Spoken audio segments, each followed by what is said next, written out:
Assalamualaikum warahmatullahi wabarakatuh.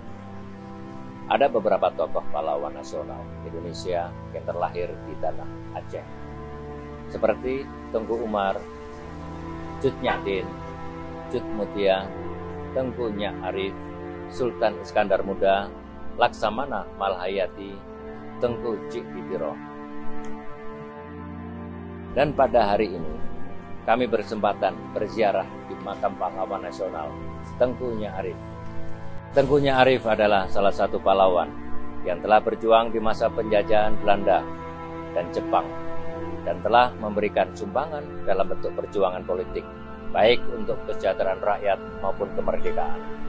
Beliau juga sebagai Presiden Gubernur Aceh yang pertama periode 1945 sampai dengan 1946 pasca kemerdekaan Republik Indonesia. Dalam sebuah kutipan pidato beliau yang merupakan pesan perjuangan kepahlawanan, yaitu Indonesia merdeka harus menjadi tujuan hidup kita bersama. Bangsa yang besar adalah bangsa yang menghargai jasa para pahlawannya. Mari kita jadikan momentum ini dengan memperkokoh persatuan untuk membangun negeri dengan semangat kepahlawanan.